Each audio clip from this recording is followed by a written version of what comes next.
This week's podcast intro and outro music are brought to you by a very good friend of mine. He goes by the name of moniker Ari Lee. This guy's got a bunch of different projects coming up. He's working with a bunch of artists local to the area and non-local to the area. He wants you all to know that he's got a bunch of projects on the horizon. So keep an eye out for my man, moniker Ari Lee.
Welcome back, everyone, to another episode of the Social Interaction Show.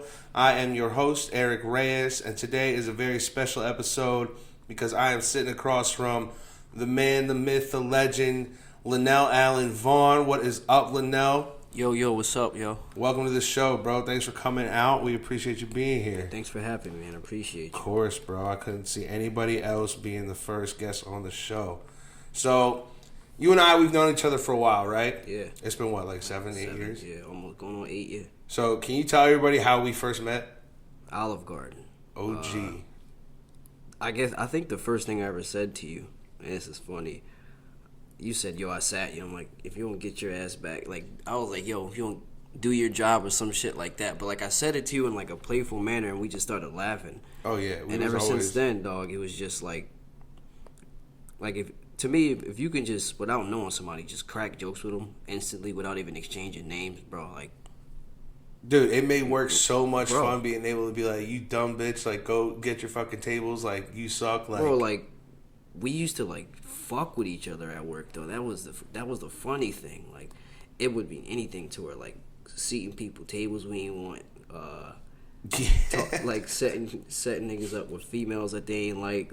Real shit. Bro, like, it was just... A lot of bullshit. Yeah, bro. It was a lot of bullshit, but it was a lot of bullshit. It was worth it. I missed those days. Hell yeah, dude. It made that job, like, shifts. Like, when you and I both worked on the same shift, it would make that shift feel like it was so fucking quick. Yeah, and we were making money, and we were having fun, and, like, we had a whole group of people in there that were, like, super dope, like, that we could just fuck around with, and they were all cool about it. Like, when you have a lot of people like that in the same area sharing, like, the same personality, that makes work awesome. Right.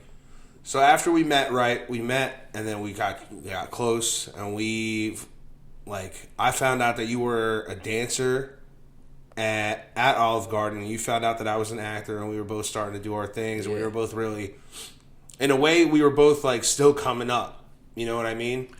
I was at the point to where, like, I've always been, like, kind of like a dancer, but, like, I was at the point to where, like, I just kind of started school with it, and I was kind of starting to really take it serious because at that point I was still early on in, like, the ballet modern stages and all that. So, like, at that point I was kind of, like, I guess you would say getting my feet wet in, like, the professional or, like, on to the road of being a professional dancer, as to just being self-taught and not like really dancing anywhere, just kind of doing it on your own thing, and not, like, going from that to, like, taking classes and to putting on showcases and actually wanting to teach what you learn to other people.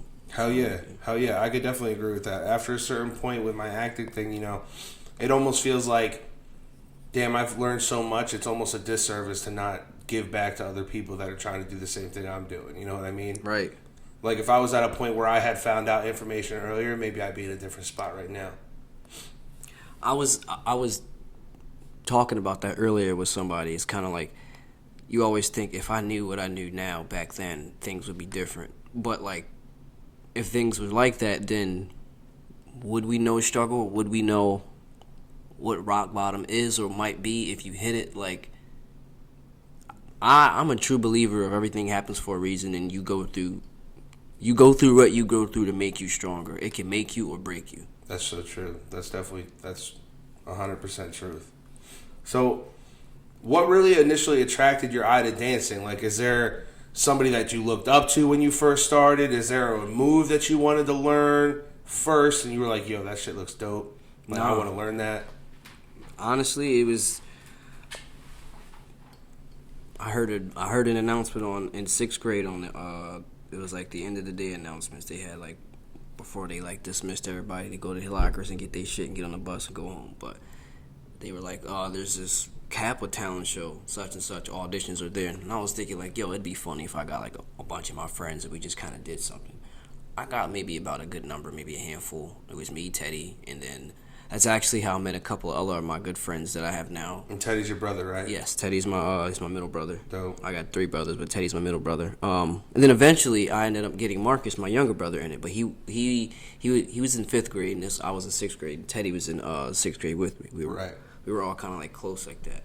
So I was like, yo, let's kind of do a joke or do something funny. So then like we actually auditioned. I don't know, it was like the weakest audition. I can't even remember what we did. I think it was just kind of like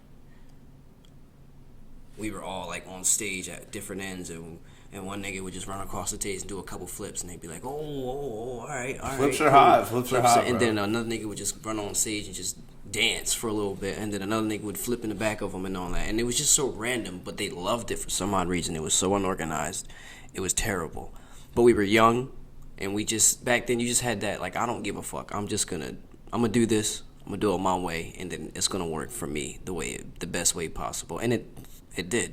Yeah, I mean, so considering where you are now, I think it should have worked out a lot. So they picked us, but they were like, I think they were like, yeah, they got talent, but we're not gonna have them do that shit on our show.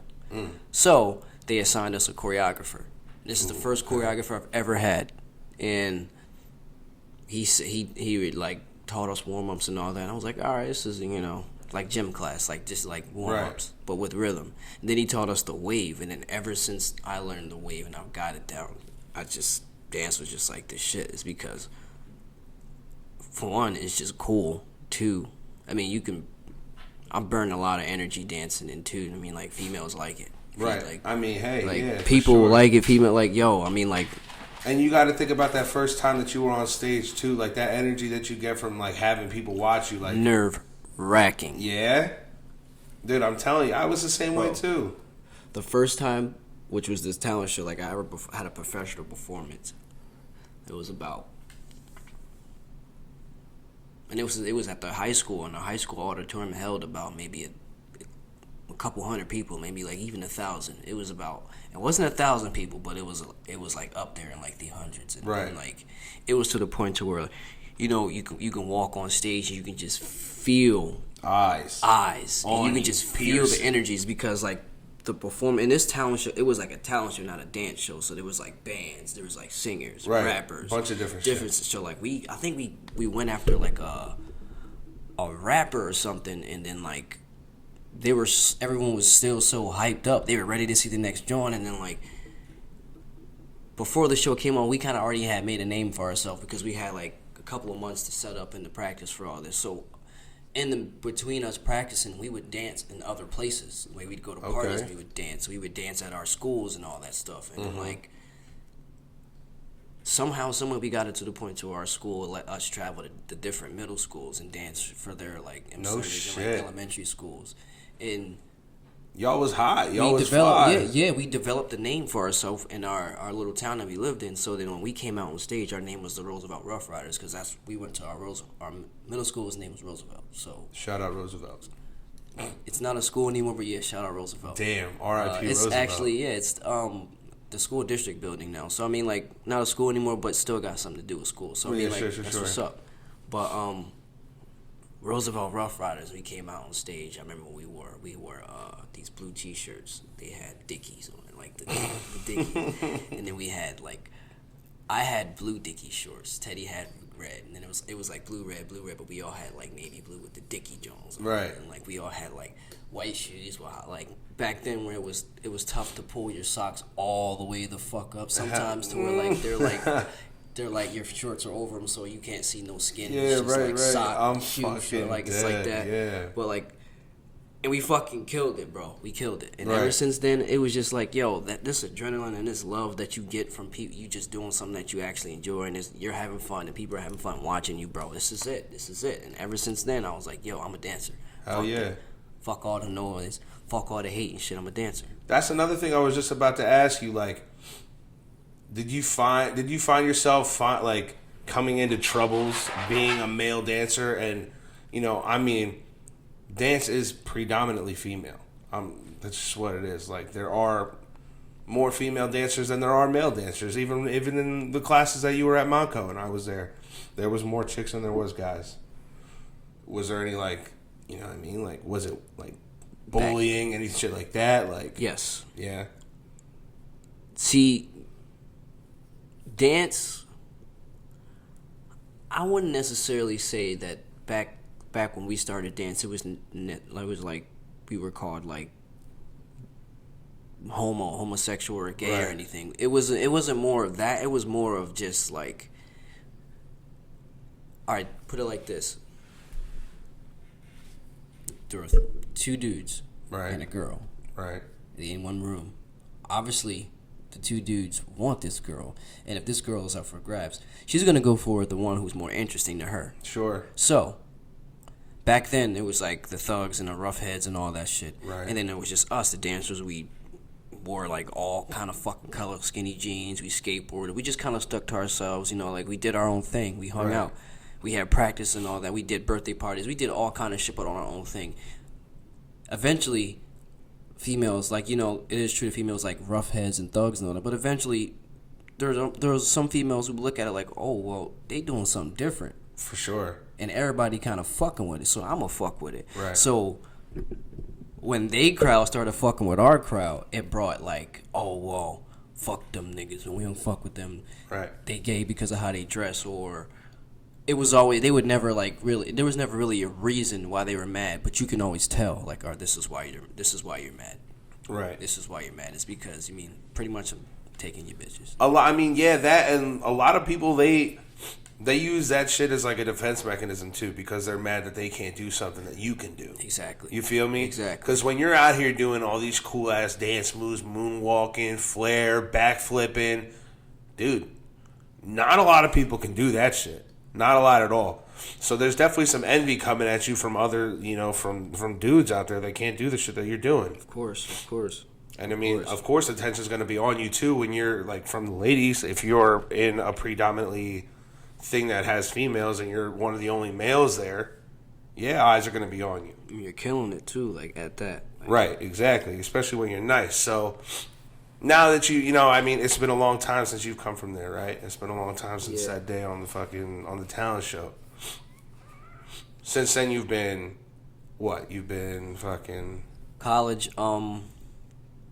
Back when I was in college, because I'm kind of like now taking a long ass break. Sure. But as people do, there's nothing wrong with that, fuckers. Nothing. There's absolutely nothing wrong with taking a break from college. It's expensive. It'll fuck you in the long run. Right. Real shit.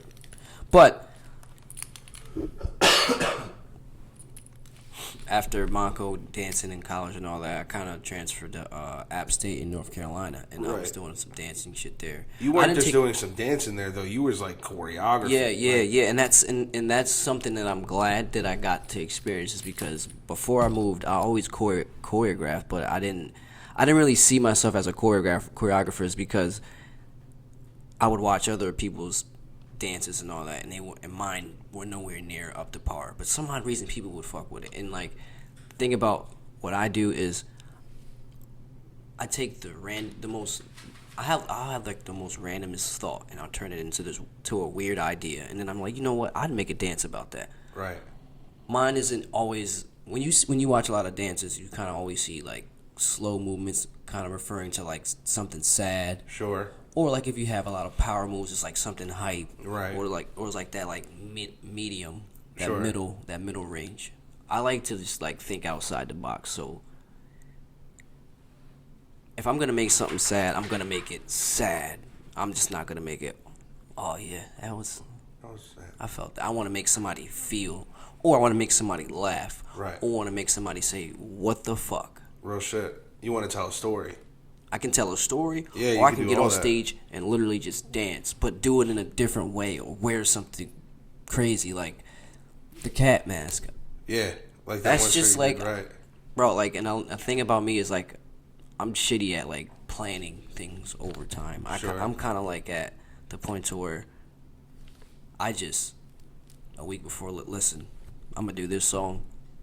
As a matter of fact, the last time I had a show in North Carolina for the Entropy, shout out Entropy Dance Crew. Shout out Entropy Dance Crew down North Carolina, Boone, Appalachian State. Appalachian State University. Appalachian, not Appalachian. Anybody from there is gonna yell at you if you say that shit.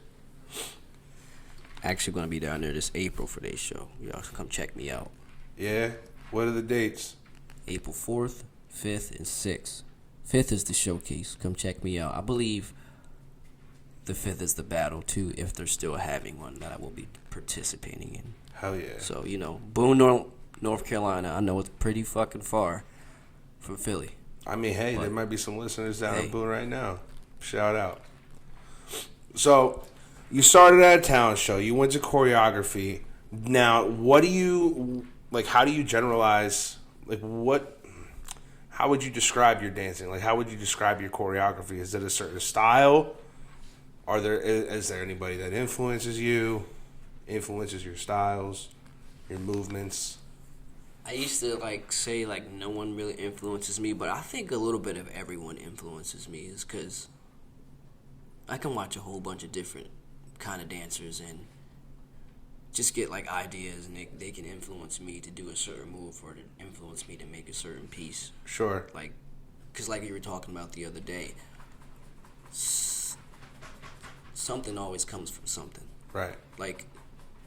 Just because I have an idea doesn't mean I'm the first person to think about it. I'm just the first person to do something, that same idea in my way, in a way, if that makes sense. Yeah. So when I choreograph, it's kind of I want it to be far, far, far, far, far, far off. Right. And then when I moved to Boone, I kind of got that edge to where I can really choreograph. I'm not bad. Right. I can keep up if I really put my mind to it. Because that's another thing I was kind of because I'm a strong freestyler, but moving to Boone taught me to keep up with movements and everything. Marks. And there would always be this choreographer that would put in some quick movement shit real quick, and you gotta jitter or some shit, and then go back to a certain kind of wave or flavor to to actually what the dance was really about.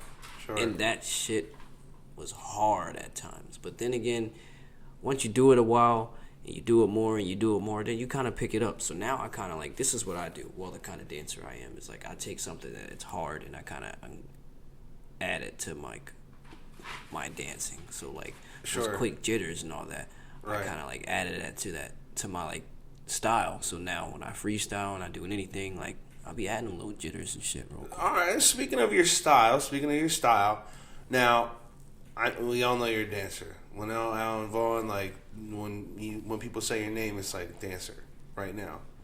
But recently, you've been dipping into fashion Yes. and modeling. Yes. Also, I've always the thing about modeling, I've always kind of wanted to be a model. And me and my brothers actually had a chance when we were younger. This company wanted us to model for them. And we went and took some pictures and all that. And then, they liked them. And they wanted to, sign us and give us, a big contract. No shit. Yeah, but my parents were nah. They weren't having it. Yeah, they were we don't want them to grow up and be spoiled, All right. Here's where I'm at. Mom and Dad, you fucked up. You fucked up on that one. Mm-hmm. You dropped the ball. If somebody wants to exploit my kid, take pictures and put him into a Gerber magazine, fucking do it. Sorry. Like, he's going to be all right. They're going to be fine. Like, I thought so too, man, and I think so. But would you do that with your kids? I mean, like, somebody like how my kid look or how they dress. I mean, why not? I mean, because I mean, like, shit. I just know, like, not only did like I end up getting into what I could have already been into when I got older. Right. But, like, I could be making a shit ton of money doing what I want to do and what I love doing. There's a huge fucking market out there for kid actors and kid dancers and models and all that shit, dude. Yeah. And, like, kids get more work than, like, adult actors do, for sure. For sure. All the fucking kid shows out there and shit. Then the adult shows have kid parts in them. You know what I mean? Like, there's so much opportunity for kids out there. Yeah, man. And we had it, and it just... Or maybe it was... See, that's the thing. We were young. Maybe it was our parents keeping us away from that. Right. Kind of like spotlight or negative energy that they kind of already foresaw. For sure. I mean, and that's definitely a tough call to make too. As a parent, I assume. I mean, I don't bear any children. I don't have any fucking kids. So, but I would assume that it's a tough decision to make when you can see like stars in the media today, like, you know, when they grow up, how they come out, like Lindsay Lohan and shit. You know what I mean? Yeah. So, I mean, in a way, I don't blame them. I get it. They just wanted to let you have a childhood. But, you know, hey. I mean, but damn. Right. That's kind of what I think all the time. Damn. Right. Shit could have been different, but whatever. I mean, you made your way to it now, so obviously it was meant to be. Yeah, right. So, what really got you into modeling then? Like, it was just, you got in front of a picture, you're in front of a camera, and you were like, damn, I like taking selfies, or what? It was, I guess I kind of like, it's not the selfie thing, I like taking pictures. I mean, like me liking clothes and liking to get dressed and liking different like kind of colors and outfits and schemes and different things that you can do with clothing and accessories. It's interesting, and now you know you want to be seen. You want to take pictures. You want like that's like a moment that you can look back on, and remember, or like say if I get famous one day and like I got these pictures, like yo that outfit's tough. Let me wear that joint. Right. Like something you can think back on, or you can always look back like yo I was fresh then and I'm still fresh now. To me, it's funny how you're basically a trifecta, right? So you dance, you model, and you do fashion. It's funny to me how much they all relate to each other, but how different they are. Exactly. But they relate to each other so much in your scenario, because dancing, you know, you told me about dancing, and when you guys were dancing, you guys were wearing, started off with your Dickies, and then you were wearing your colored skinny jeans, and that kind of elevated your fashion sense a little bit. Now you have the fashion, right? And you're down with it. You like the attention you're getting from people. So now you're like, okay, well, let's bring it to a grander scale. Let's bring it to a bigger, platform. And you're like, I want to showcase my style from the dancing in modeling. So it's like a big ass web of creativeness, which is fly. It is. I mean, like, every talent, every aspect has some type of art to it and, like, style to it. Like, so, for me, modeling, dancing, and fashion were kind of, like, all intertwined is because you can be a great dancer, but, like, you can also be a great dancer and have, like, a great outfit on. Right. Which makes your fashion area right. Check. Sure. You're a dancer. Check. But right. then also, you can have that kind of swag to where, you know what, I can model this outfit. So, I'm not only a dancer, I can stop moving and just strike a few poses and all that. Y'all can get a few pictures, and then, like, y'all can be like, oh, shit, I'll wear that. Dude, I've been with you on set where you've literally been in front of the camera and you're just doing your thing, you're dancing, but then I get the privilege of being on the opposite side of the camera where I get to see the shots that come out from you doing your thing. And it's incredible. Like, it's something that you don't see. Like, appreciate it. Yeah, dude. The way that you, like, I don't know, like you said, like, you could stop, hold, like, a fucking move, and then that shot's fired. Or they could, like, if you got a nice photographer and you're doing a backflip and they get you midair, like, that's sick, too. So, like, dancing definitely adds to your modeling, and then when you're wearing sick clothes, it's just like, fuck Hell yeah. yeah. Right. Hell yeah.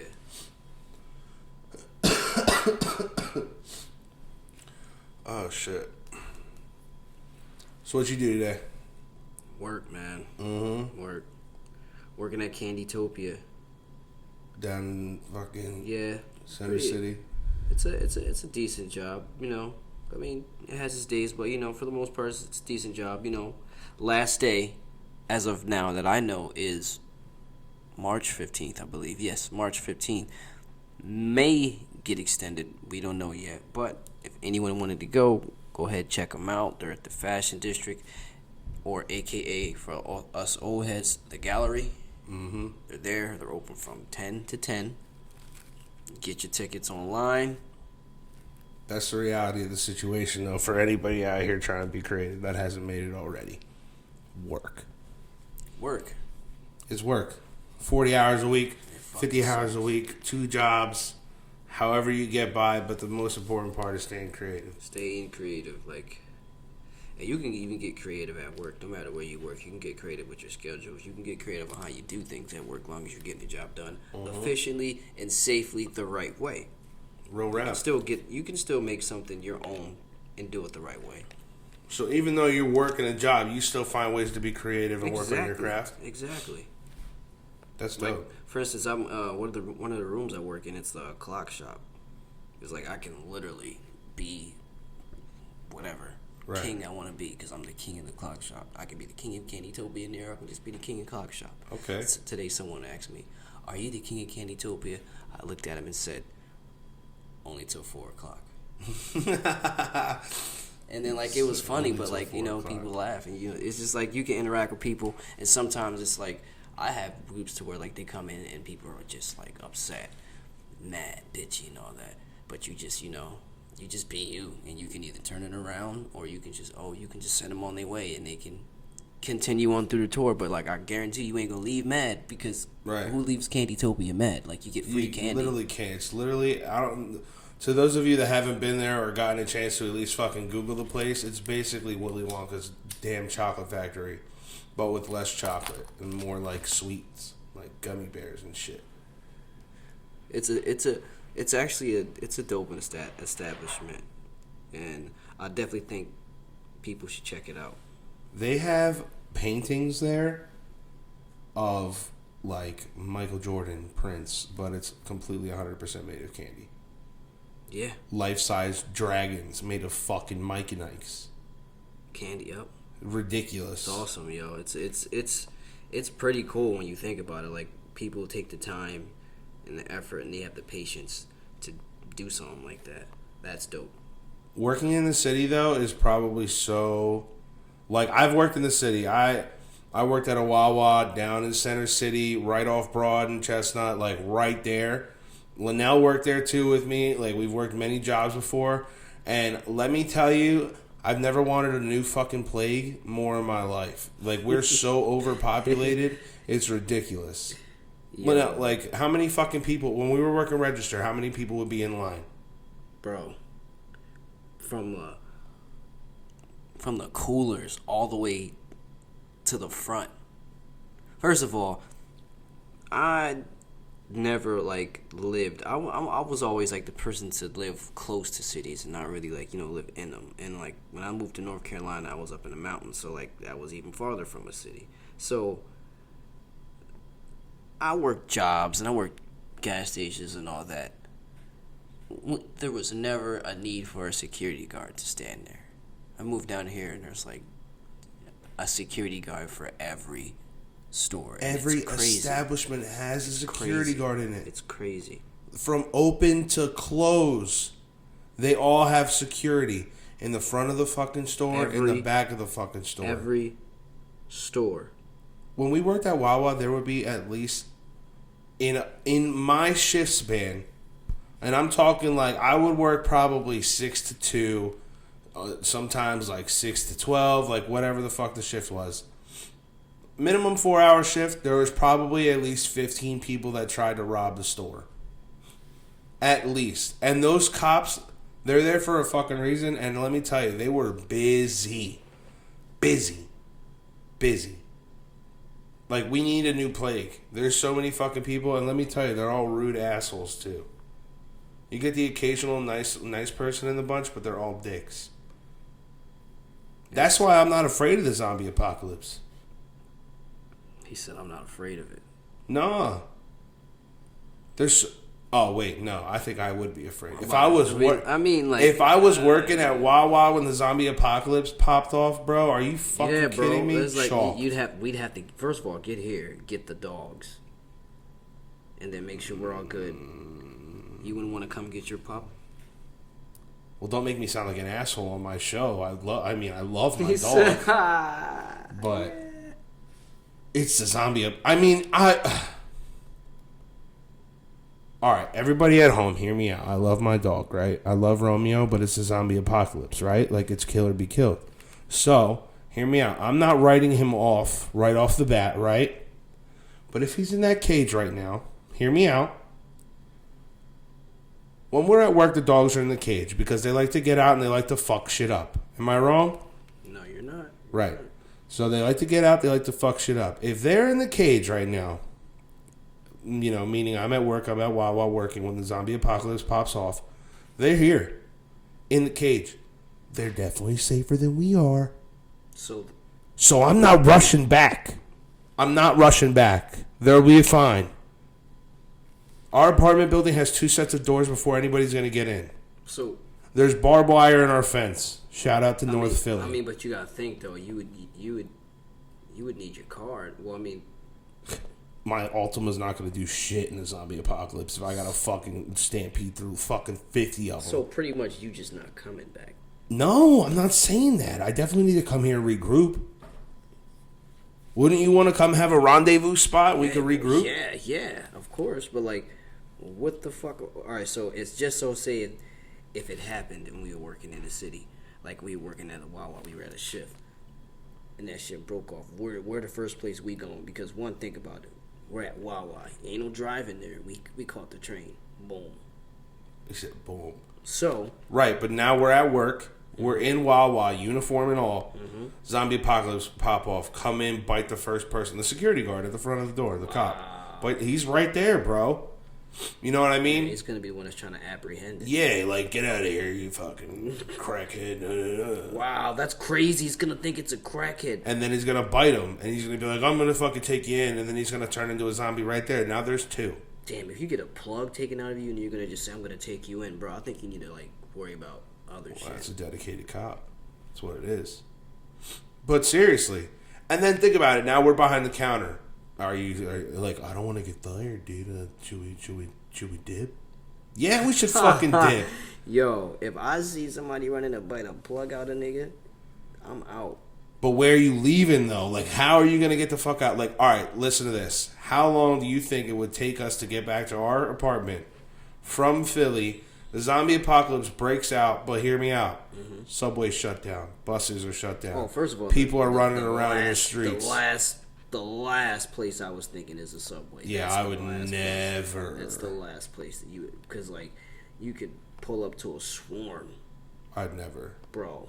With weaponless, hell no. Yeah, no way. There's no on the Subway. There's no way. There's no weapons on the Subway. Damn, that's crazy. So there's nothing. Roughly, it takes walking wise about 50 minutes from City Hall to here. Right. But like, you're trying to stay alive. So like, you're thinking you're moving quick, you're running, but at the same time, you need to save some like energy because you run into some shit on the way home. You gotta like, be able to get out of it. That's serious though. Right. Damn. That's real serious. I think I would try and recruit some people. Recruit some people? Yeah. Because, hear me out, right? There's power in numbers. Yeah. So if I'm like, come on guys, follow me. Then I have like a little, like, it's fucked up. But like, damn, people are going to think I'm an asshole. I don't give a fuck. It's a zombie apocalypse. It's a zombie apocalypse. I'm trying to survive. Then I can have like a fucking human barricade around me if I fucking, you know what I mean? Plan that shit right. Yeah, I'm like, come on, guys. Like, we got to You move said in a circle. Human barricade. Them niggas gonna scatter. No. Niggas not knowing how to survive yet. Everybody's minds is on ramble. Like niggas is like, what to do? Like nah, niggas is not like, yo, if we team up here, no, cause like listen to me, bro, and I'm telling you this: if I don't know you and you run up to me like, yo, help, I'm gonna look at you like, nigga, I need help too. So when we both in need, so either you get in line or get the fuck away from me, and you go find help somewhere else because. Damn. If you need help, I need help. We can't help each other because I don't got what you need. Nigga, I got a Wawa uniform on with a hat, Real and rap. a cell phone, and some keys to the house. That's all I got. Would you try and get a car? On some Yes Grand Theft and no, Auto because shit? at the same time, it would be pointless because then cars would be parked in the middle of the road. Motherfuckers be all out and shit. Damn, we're never getting out of the city, bro. We never get out. Damn, that's why I'm trying to get out now. We'd At never get out. least. We'd never get out. Should be Nah, fuck that. I'd be on my Glenn shit. Glenn. Not like getting popped in the head by Negan, but like, you know how when the motherfuckers in, what the fuck's that show called? Walking Dead? They fucking put the zombie guts on them. Yeah. I'm on it. Ew. Would you put it in your dreads? Nah. I don't know. That's drawn because that shit don't come out. That come out. You gotta wash it out. I don't Like want Michonne wasn't in that episode. Yo. Like she wasn't in that episode. We don't know what the fuck she did. That's crazy as Yo. shit. I'm trying to tell you. That's real shit though. He said Michonne wasn't in that episode. But then again, them shits was fake dreads though. So you know, she shouldn't have. Were they fake? Yeah. No, they weren't. Shit's ain't real, bro. Michonne is. I think Michonne I know is the she's from motherfucker that's the fucking Black Panther. I know, Uganda. No, not Uganda. Wakanda. Damn. They're gonna get me for that on here. Disrespect. They're gonna get me for that. I said Uganda. This podcast is sponsored by Bliss Body. Bliss Body is a timeless swimwear and fitness boutique based in London, England that meets all of your fashion needs for on the beach or in the gym. Ladies, you can check out all the latest styles and trends on blissbodyshop.com and receive 15% off with code ERIK15. And to all my fellas out there, don't be disappointed. Bliss Body recently just added their very own watch collection, so you'll never be late again. Currently, I have the all-black Odyssey watch, and this thing is sleek. It's lightweight, and the material is sturdy, and it's so comfortable you could barely feel it on your wrist. Gentlemen and ladies can receive their watches on blissbodyshop.com and receive 15% off at checkout when you use code ERIK15. That's ERIK15. Go follow at Bliss Body on Instagram to get all the latest updates on all things fashion. And again, head to blissbodyshop.com and use code ERIK15 to get 15% off your order.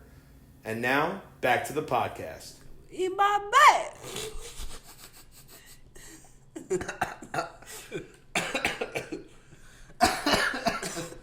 Yo, oh my God.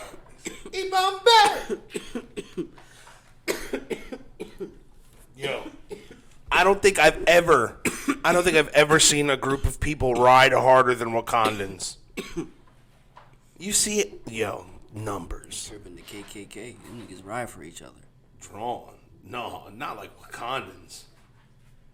KKK, they sell outs. They'll sell each other out. Real rap. Damn, that's true. Hell yeah. Niggas ain't eat my man. They can't shout that. No, you fucking can't. Can't shout that shit at all. I think that there's power in numbers, and I think that I would round up at least 2 motherfuckers to help us get home. Of course. 2 apiece. Of course. That I don't really fuck with. Piece of 2 apiece that you don't fuck with. Yeah. Not to be a dick or anything, but like, dude, I gotta get home to the pup. You're the one that asked me about it. I'm like, yeah, there's shit I gotta do. I'm definitely grabbing the biggest fucking Hummer I see, though. I don't give a fuck. I'll find a way through the city with the Hummer. All those potholes, they ain't gonna be shit. At all. Alright, so, weapon of choice. From Wawa. Because you know you gotta grab one before you head out the fucking doors. Damn, there's not much at Wawa, but like if you can grab knives and shit, that's pretty much. I mean, you can get a broomstick What? and kick the the top Did off, you and maybe just like and sharpen it? What the fuck? I mean, or tie a knife to it or some shit like that. I don't know. No. Then like nigga, you said Wawa ain't much to work. They with. got butcher knives in the back. They got fucking box cutters. Damn, that's all close combat. Fuck. I mean, You gotta keep your mouth closed and everything when you battling some shit, cause this shit ain't TV. here's my strategy, right? You know that fucking security guard that got bit earlier? Yeah. We had a fucking, if it was you and I there, and we're at Wawa, and he was already bit, we're right at him. He said we're right at him. Right at him, bro. We gotta be the ones to go for him, because he's got a gun or something, or a taser. Nigga, Taser ain't he gonna do said shit. Taser. Taser ain't Trying gonna to do get yourself shit. killed with a taser. You going that bitch. I bet you there'd be motherfuckers out here that really try to taser people. Hell yeah. Yeah, like a lot. Pepper spray.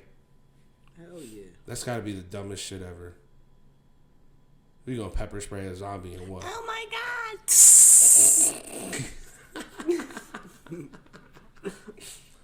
And then you just hear her scream and he just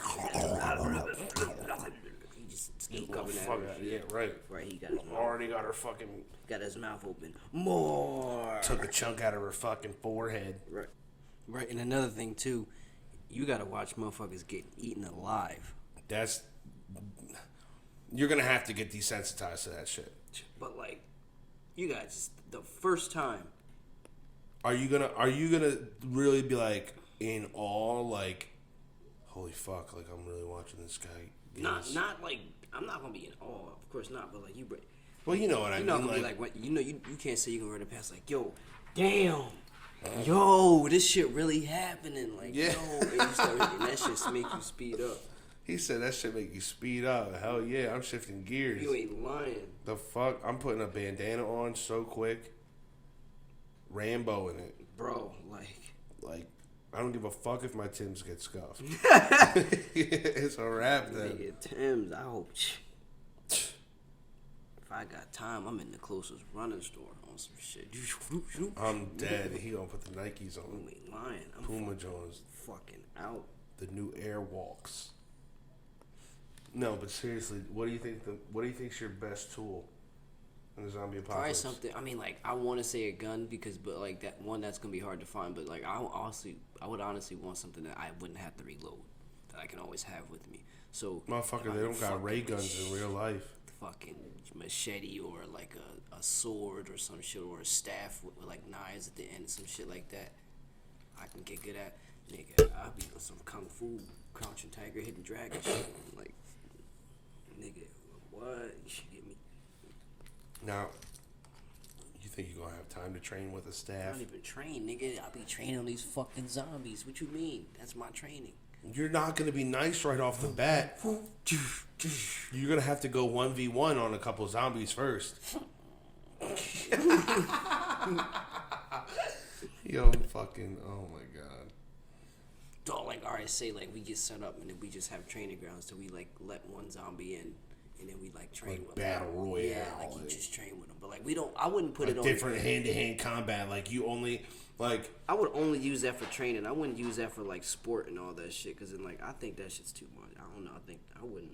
Because if I was a zombie, or if my loved one was a zombie, I wouldn't want them motherfuckers killed in a sport. Like, the zombie games. Like, That's some gladiator shit. yeah, like, that's, to me, that's too much. You wouldn't try and use them as weapons, though? As, like, I mean, like, what you mean, like, against other people? Well, I mean, like, yeah, you can't use a zombie against a zombie. I mean, you could, probably. I mean, how? I don't know. There's no way. We'll figure it out when the zombie apocalypse happens. I probably wouldn't want to figure that out. Well, I mean, like, you could probably use a zombie as, like, a cloak. You know, I remember how Michonne cut I think they were her son's jaws. Oh, yeah. She had him on a fucking stick. Yeah, chains just walking. Oh, yeah, I thought she put their heads on a stick. Heads, no. Like, she just chopped their jaws off. Niggas just had... Yo, she's fucking savage. Here. Damn, you gotta chop your own kids' jaws off when they're zombies. But then you're, like, to drag them around like that. No, they weren't her sons. It was her husband and her son. Oh, was it? Yeah. You're savage for that. That's some shit. I'd never. What's your... Alright, since you're into fashion and shit, what's your zombie apocalypse fucking outfit? Your ideal apocalypse outfit? Cargo pants, definitely. But I gotta have something underneath, like maybe some thermals or something. For those of you that say cargo shorts are out, I still wear cargo shorts, so fuck you. What kind of cargo shorts? Because I wouldn't say cargo shorts are out. A lot of people say cargo shorts are out. In the zombie apocalypse, cargo shorts are in, and I want everybody to know that shit. At that point, nigga, it don't matter what the fuck you got on. Bro, they got pockets. Nigga, you could be a cross-dresser, nigga, as long as you putting in work. Nigga, Facts. You putting in, like, I don't give a fuck. Facts. You can rock out in a skirt or dress, nigga, as long as you, like, hold your own. Anything. Damn. Alright, so cargo shorts? They in. No, what else would you wear? Cargo shorts, thermals underneath or some shit? No, shorts, nigga. I said pants.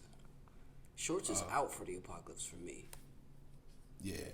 That's out until, like, we get a comfortable vibe to where, like, some shit... You know what you gotta get? The zipper Jones. Hell no, them shits is... What? Them shits is not gnarly at all. Bro, in the apocalypse? He said them shits is not gnarly at all. In the apocalypse? Fucking... Hot summer day, unzip, put them in a bag. That's light carry. Fucking astronaut knees. Damn. He said astronaut knees. That nigga zipping parts of his clothing off. Damn it. Nah, bro, one day I want to rock one sleeve. I'm good. Just leave me alone. Yeah. Yo, I hate him. I think I'd probably rock jeans, bro. Jeans are tough. But that too, but when jeans get wet, them what? I'd wear a whole jean tuxedo. Are you fucking kidding me? He said jean tuxedo. Bro, point me in the fucking direction of a zombie that could bite through denim. Nigga. No chance. I feel like what is it about zombies, right? I feel like they have super strength, though. That's like... What is it about that fucking virus, the zombie virus, that makes humans super fucking strong when they're dead? Niggas is rapid, nigga. That's why, nigga. Like, damn. Like, I'll never understand. It's like endless energy. You think there would ever be a point in the zombie apocalypse when the whole entire population is just gone? Or do you think that we'd outdo it? No, I think motherfuckers plan ahead for that shit. Like, especially the higher ups, I think they plan ahead. Damn, bro, don't say that shit on my show. We both gonna wake up fucking dead tomorrow. Missing. I mean, it's not. I mean, shit. I don't know. It's just an opinion. Like, shit. Like, why wouldn't listen? Shit, I think first of all, that virus wouldn't come from anywhere. So, let's say if someone were to make a virus, the government. Why wouldn't they plan ahead? The fucking government. Like, why would, like, all right, so that's like, what would I compare that to? Or that's like people who, like, do commit crimes and all that. Smart people who get away with it. Why would a smart bank robber just rob a bank and not know how, when, like, everything to the detail down to how he's going to do it, how he's going to get away? Why wouldn't he plan ahead instead of just running in blind if he's a smart robber? Everybody's got their first heist. Yeah, you're right, but, like, mistakes get made. That's a pretty fucked up first heist. Romeo. Of the whole population. Yeah, I mean, I guess. That's a fucked first heist. Like, you can't come back from that. That's what they're saying about the fucking coronavirus. Nah, I don't think it's that deep. They're saying that there's just some fucking book out there that was written in 1980 fucking whatever. And they're saying that they predicted it in the book that in the year 2020 there's going to be a fucking worldwide epidemic, and people are saying that it's the coronavirus. First of all, it's a fucking book. It's a fucking book. It's not fucking real. He wrote it before anything even came out. He didn't call it the coronavirus. And guess what, everyone? He's fucking dead today. That author is dead. He's dead! I actually don't know if he's dead or not, but he can't be alive right now if the book was written in 1880. No way. 1880? No, he's not alive.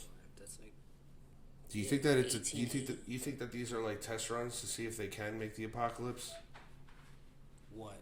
All these viruses coming out, Ebola, swine flu, coronavirus. Probably. I mean, The government. I wouldn't. Listen. I wouldn't put this past them niggas. Them niggas, the government, them niggas crazy, though. Them niggas be just, they got money, so they kind of just do whatever they want. Yeah. They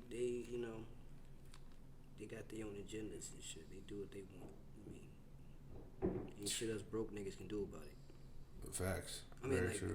if we get a whole bunch of broke niggas together, we can all do something about it. But, like, until then... Vote. Vote! Go out there and vote. Everybody go vote. Vote! All right. Before we head out, I have a series of questions for you and like a little game. All right? So you know this game. It's, I'm going to say a word and you're going to say the first thing that comes to your mind, but it's going to be speed round. Like speed, speed, speed. All right, got you. All right? Mm-hmm. All right. We're going to do a countdown. And, I don't have any, like, specific words in my head. I just want you to, whatever comes out. All right. Dancer. Me. Actor. You. Arizona iced tea. Awesome. Table. Damn. Trump. Fuck him. Naruto. The shit.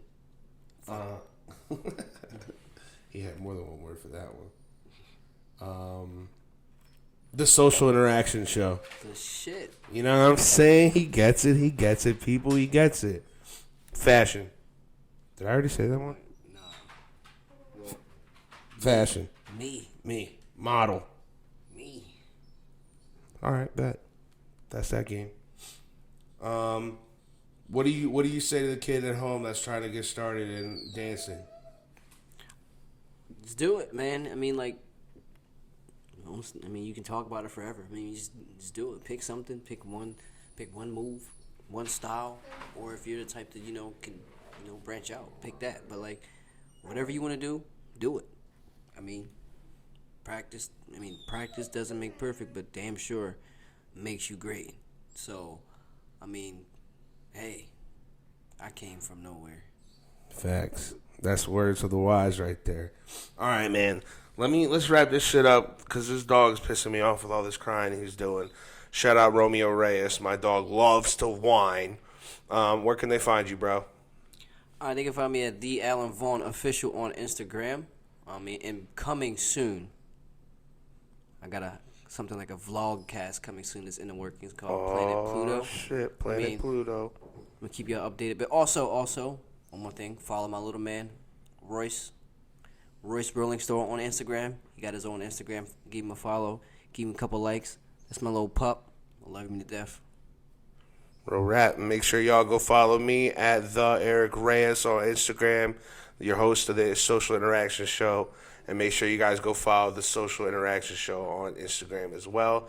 Give us a like on YouTube, subscribe, and make sure y'all go follow my fucking brother. What the fuck's your Instagram again? The Allen Vaughn official. There it is. The Allen Vaughn official on Instagram. Show my man some love. It's been real great having you here, bro. Thank you so much again. Thanks for having me, man. All right, bro. We'll see you again sometime. All right, peace.